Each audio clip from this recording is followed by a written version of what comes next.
Discretion alert. If you're mycophobic, trypophobic, panophobic, or any type of phobic, this video just may not be for you. Otherwise, just sit back and enjoy.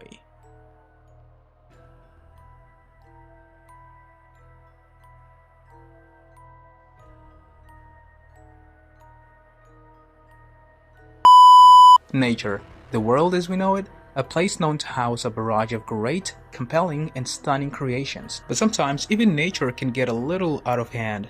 No, extremely out of hand. Nature can get so out of hand that sometimes what we see in horror movies actually happen in real life just in a more natural way. And it's not as exaggerated, or maybe it is. When nature decides to make a creation to control other creations, it goes hard. And not only do such creations control other creations, at some point they also control us. Now, I had a huge list of animals to pick from, and I selected those that I thought were at a league of their own. And right from the get-go with our first animal, you might already start feeling a certain type of phobia tingling. Now, I listed 6 animals, and since we're doing a countdown from the least to the most gruesome, the first animal is going to be number 6. Now, this damned creature is the kangaroo, also known as the vampire fish or the toothpick fish. It earned its name for its lifestyle of living off of larger fish scales by feeding off their blood. That's when they're little. I mean, smaller than your fingernail. And yeah, this is going to be important for later. When it locates a host through visual and chemical cues, it heads straight towards the gills, where it either forces itself under the operculum or it waits for it to open naturally to make the move. The operculum is the hard part of the head that protects the gills, in case you don't know. What keeps them attached to the host is a little spine on their operculum. But this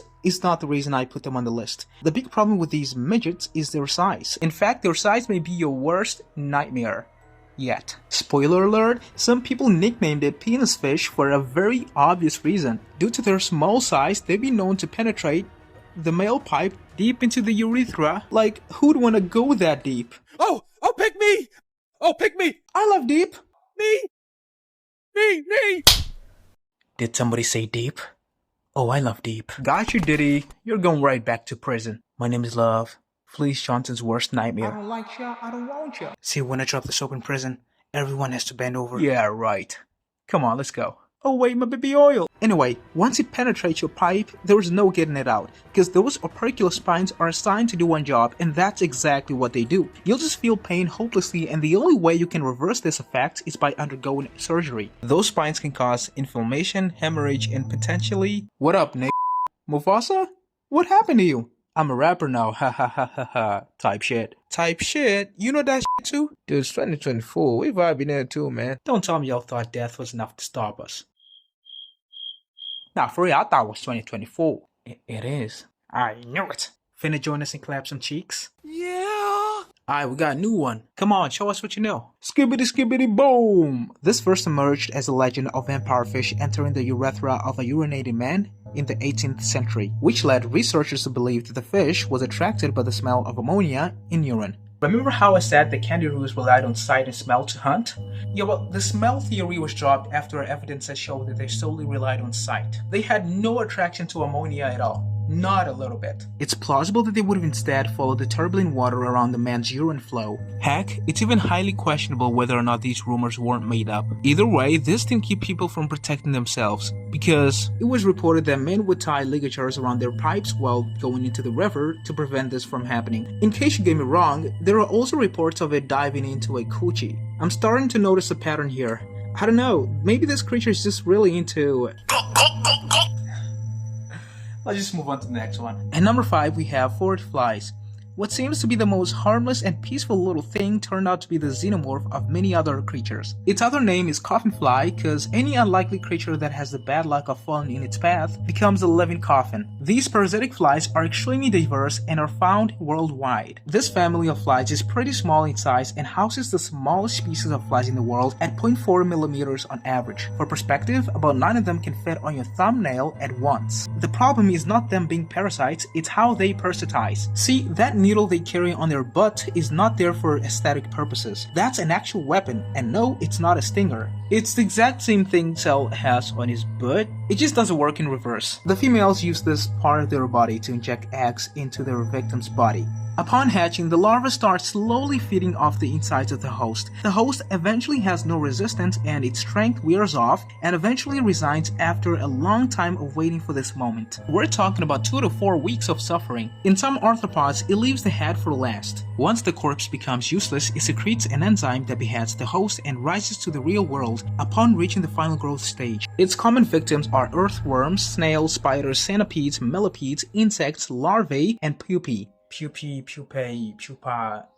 That's a tough one. You know these parasites are no joke once you know they hunt bumblebees and wasps. I wonder what it takes to motivate you to mess with a wasp at that size. How would a mess with a wasp at my size and age? That's a no-no. Their most famous victims are ants, so much so that it's believed that they may represent a helpful means of controlling fire ant population in southern United States. Heck, there is a genus of these flies that was named after its ways of decommissioning ants. Guess we should be glad that at their adult stage they only feed on dead and decaying carcasses, dung, carrion, nectar, honeydew, and some smaller insects rather than continuing with their hosting spree because usually the bigger you get, the bigger the demand. Actually, they're not called coffin flies because they make their victims coffins. I just made it up to make it more interesting. The name actually comes from their tendency to breed in mausoleums and other areas where human corpses can be found. They can even breed in coffins underground and continue living within buried coffins. Yeah, that's a little too much. Since, just like your normal roommate flies, they're attracted by foul odor and prefer to nest deep within drain pipes, sewage lines, and around decaying carcasses of other pests. This is likely the only way they can be harmful to humans because humans aren't safe from diseases. An honorable mention to Godzilla wasps, the microgaster. They do almost pretty much the same thing, but they dive in water in pursuit of their victims. Moving on to number 4. Now, this is not quite an animal. It's not an animal at all. It's a fungus, the only non-animal on the list. This fungus is known as cordyceps. Besides being the only non-animals on the list, they're arguably also the only harmless to humans. And yeah, you better be glad they're not harmful to humans because if they were, we'd probably be living our most horrific lives yet. Fungi are the most common crop pathogens and one of the fastest spreading land species, and some of them are harmful to humans, but others are just friendly and chilled, meaning edible. I guess that's why they're called fungi. Get it? Fungi. By the way, fungi is plural for fungus. These specific fungi had more than 1500 years of use in Chinese medicine. It's known for improving immunity by stimulating cells and specific chemicals in the immune system. It's believed that it might possibly help fight cancer cells, particularly with lung or skin cancer, and many other possible benefits. But in the wild, it's a whole different story. They be cruel. Even more cruel than imperfect cell. They're also obviously parasites like most fungi, but they just take around and find out to stop by and get. Most of their victims are insects and other arthropods, and some even said, "F this mate, I'm gonna get my own kind." Whatever they sound like. So the cordyceps infects the body of its host by attaching spores to them which penetrate their exoskeleton and slowly grows inside their host. Once it reaches the brain, it takes over and starts controlling the host, being fully responsible for its decisions, and is forced to abandon its nest and family if it does have one. At this point of the process, the host is a walking dead. A zombie, to be specific. This goes on for over a week until eventually the host is forced to head to a more human microclimate that's favorable to the fungus's growth, and once it succeeds, succeed. Get your mind out of the gutter.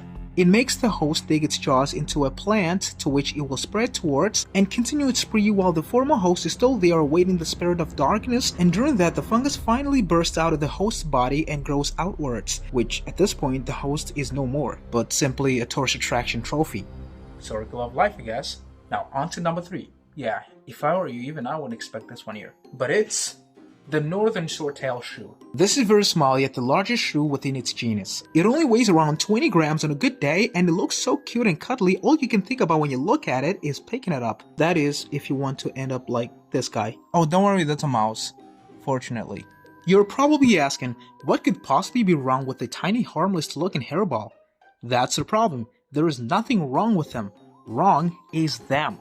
Many animals bite, okay? Many even have extremely powerful bone-crushing jaws, obviously. But the horror here comes after you see how and what these sweet Pokemon teeth are made of. They're blades designed to cut through solid objects. But you see this very dark reddish coloration at the tip of each tooth? Yeah, that right there, That's where the horror steps in. That's a high concentration of iron that makes their teeth extremely resistant to damage. Studies on shrews even show that the iron density is the highest on the teeth and parts of the teeth that are most prone to fracture and excessive wear. In other words, this is literal metal. And this is bad news for any unlikely prey that comes in its way, and those preys are earthworms, voles, snails, other shrews, frogs, salamanders, snakes, mice, and birds. This list of unlikely victims also includes humans. A bite from a northern short-tailed shrew is known not only for being extremely painful, but this pain can persist for several days with a swell. Their jaws are so strong that they can bite through concrete. They have a poor eyesight and sense of smell, but if you think that's good news for their victims, oh, do I have bad news for ya. They use echolocations and are pretty good at that. But you know what else they can do? Unsubscribing you for not subscribing to this channel. If that's how terrifying they are, it couldn't get any worse than that. Well, it'd be that simple. Literally that simple. If this sweet upgraded mouse didn't come stock from the factory with an inbuilt venom. As if the tinted teeth weren't good enough pain to endure. Yeah, you heard me. These are just their stock settings. I can't imagine a tuned version of them. I don't want to give them ideas. There are toxins mashed in their saliva which is secreted from glands found at the base of their lower incisors. And this venomous saliva can kill prey slightly bigger than the shrew and paralyze and subdue prey significantly bigger than them. But honestly, I'd really rather endure the pain from a venomous metal blade than running into op number 2. This animal is aquatic and is native to the country with the most dangerous animals concentrated in one place. You guessed it already? Australia. I mean, you can actually find it across many places. You can even find it in my country. It's scattered across the Indian and Pacific Ocean. It just so happens that Australia is right in the middle of them. Yeah, Australia was just sworn to curse. If Steve Irwin didn't motivate you enough to not underestimate stingrays, I bet this guy will. Did I give you enough clues for you to guess the animal? 3, 2, 1. The one and only the rock. It's pretty obvious why I put them on the list. They're one of the most venomous fish. Nope. They are indeed the most venomous known fish on the globe. But nah, if that was the reason I put them on the list, they wouldn't be on the list in the first place. The reason they're here is because of how fraudulent they are, being formidable criminals yet pretending not to be by wearing a disguise. See, by law of nature, the most venomous animals are easily noticeable for displaying their bright pride LGBT colors that can't go unnoticed. But this fish refused to be a part of that, yet goes by the same pronouns. How the hell can you be Diddy and be against the LGBT at the same time? As far as my brain cells go, those things don't go together. Yeah. Damn, I'm getting cancelled for this. Oh well, I guess it won't hurt me as much because I'm not monetized. No, guys, please, I still do want to monetize. I can't let these 2 years go to waste just like that. On top of all of this, they refuse to look normal, adding to the nightmare of going to the beach.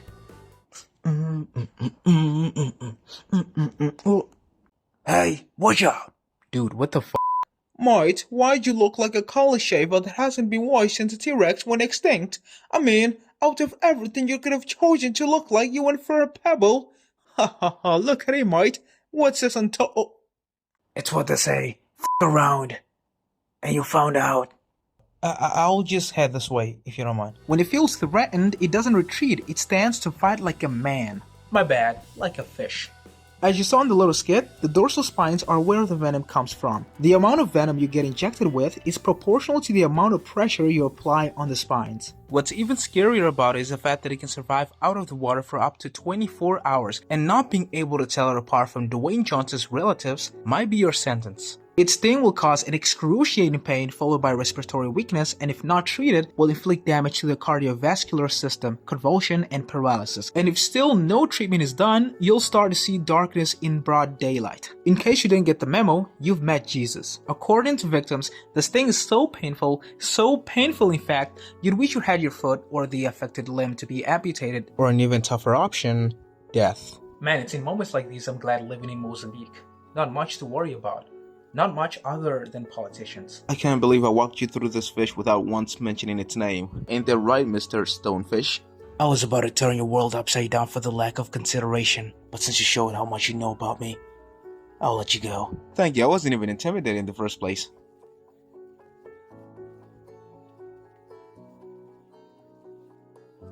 Yeah, I left the one that scared me the most for last. In this case, first spot. Komodo dragons. Yeah, I know how many of you are like right now. Like, there is no way Komodo dragons can be worse than any of the other ops on the list. But you might change your mind after watching this. Komodos are the largest living lizards with a weight that stretches up to 150 kilos, which makes them apex predators. Their prey are small mammals, large mammals, birds, other reptiles, pretty much any existing animal they can get their teeth on. And their teeth is part of the problem. Those teeth have serrated tooth crowns, the same type of dentition observed in many types of theropod dinosaurs. Yes, they're living creatures with the closest teeth to dinosaurs. This serration easily cuts through flesh, causing uncontrolled bleeding. Yeah, and it's only one part of the problem. Their saliva is long believed to have high amounts of septic bacteria that causes their prey to die. But more recent studies suggest the bacteria in their mouth is no different from the ones found in other carnivores, but have even worse substances, a neurotoxin, venom, and anticoagulant. And their most common hunting strategy is biting their victim and sitting with the audience as they watch their victim shit themselves. So I guess you get the picture here. If you get attacked by a Komodo and you don't get treated,